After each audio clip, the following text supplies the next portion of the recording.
So I share that with you. The mess can become the message. I share that with you, that the mistakes that you make in your life can become the greatest blessings of your life. Because what comes from mistakes are wisdom and learning and growth and opportunities. You know, we all learn to walk by falling on our butts. And we all learn to live and hopefully live well and live wisely by making mistakes. I believe, and you've heard me say before, that a mistake is an opportunity to learn. Period. It's not a reason to be punished. It's not a reason to beat yourselves up or be beat up. It's not a reason to feel awful. We oftentimes feel remorse and sadness and guilt as a result of mistakes that we make, but I believe that the role of pain in mistakes is to motivate us to learn. The point of a mistake is to learn. Like falling on your butt, it's a chance to get up again, get your balance, and to try again. And as a result of those fall downs, we get to learn tremendous things and become better, not in spite of, but because of the mistakes that we've made. And as a result, the mess becomes the message that we then have an opportunity to share with anybody that we choose to, and in my case, as many people as we possibly can. To the point tonight, the single most important thing that I could share with you is this, and then I'd like to give you some examples that would underscore what I'm trying to say. Quite simply, and as a preview, if you will, to what I want to share with you, is this. Very simply and very profoundly yet, is this. Light is more powerful than dark. Think about that for a minute. As an example of that, I want you to think about that when you walk into a dark room and you want it to be light, what do? Everybody knows you turn on the light. Now, if you walk into a light room and you want it to be dark, for example, you want to take a nap or something like that, what do? Well, everybody would respond that you turn off the light. That sounds simple, except that I think it's profound. Notice, if you will, that you don't turn on the dark. You turn off the light. Well, duh. And yet think about the implications of that. You don't turn on the dark, you have to turn off the light. So again, what's more powerful, light or dark? Of course, light is. So light rules dark. Light governs dark.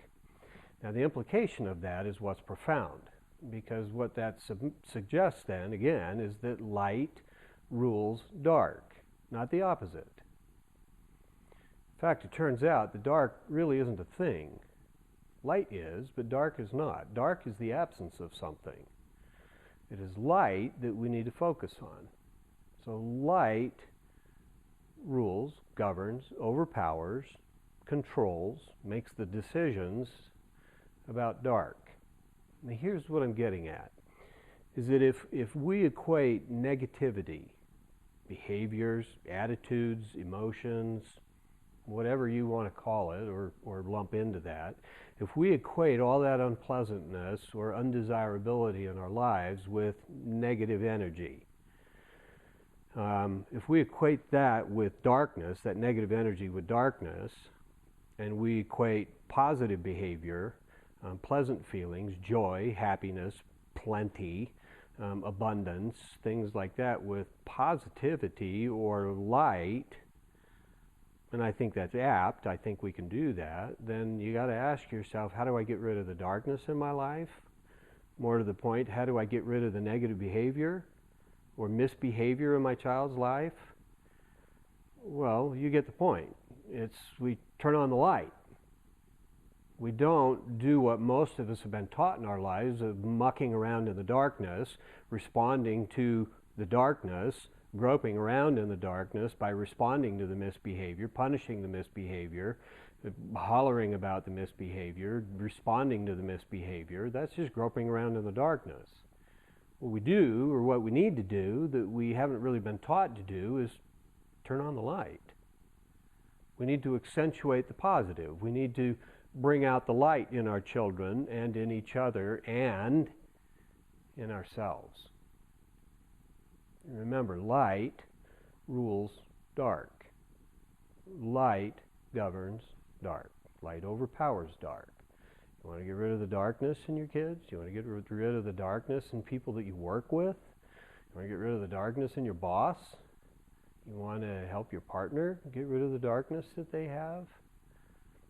Turn on the light. Now, how do you do that? Call their attention to it.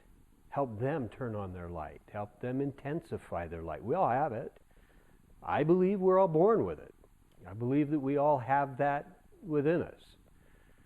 Marianne Williamson talked about it all the time when she talks about we have that within us and that it in fact frightens us. It's not our darkness that most frightens us. It's the light that we have within us that most frightens us. We're kind of afraid of it.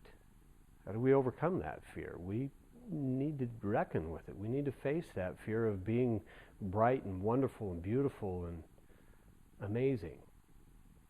Because we can be. We are. It's who we are. It's who we were born to be. So my suggestion, again, to sound repetitive, is that we have that light. All of us have that. Our children certainly have that. You saw it when your kids were born. You see it a lot when they're asleep.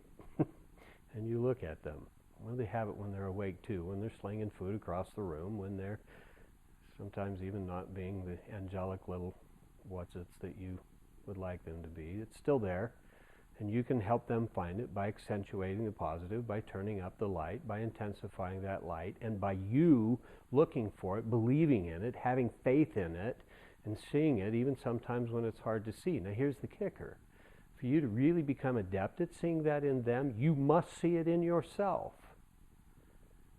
For you to help them see their light, you have to see your light. When you look at yourself in the mirror, instead of seeing your darkness, your imperfections, you need to see your light, the good things.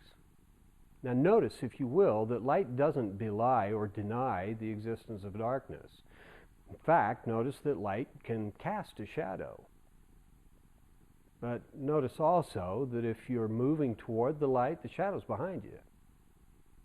But if you're always paying attention to your shadow, where's the light? It's behind you. So where's your focus? Where's your attention? If you're moving toward the light, the shadow's behind you and it doesn't matter. You don't see it. It's there, but it doesn't matter.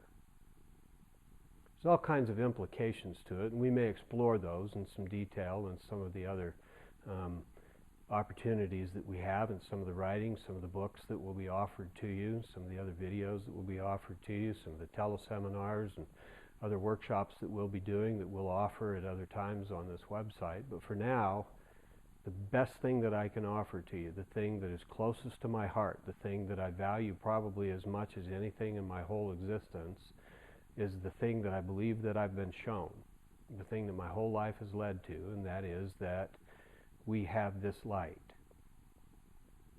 All of us do. We brought it with us. It's there. And it is more powerful than anything else in our eternal existence. That light is more powerful than any darkness that can ever be conjured up by any force that has ever existed. And that if we can figure out how to intensify that light, it can conquer anything and everything that it needs to. I promise you, as you explore your light, if you will work on that light, it will overpower the darkness. I have no question about that, and I promise you that if you will work on that, and if you will join me in exploring that light together in all the variety of ways that we're going to do that, you will be amazed at how much fun you can have, how much joy you will experience, and how much light you will find in those around you, and in the world, in your life, especially in your children. Thanks.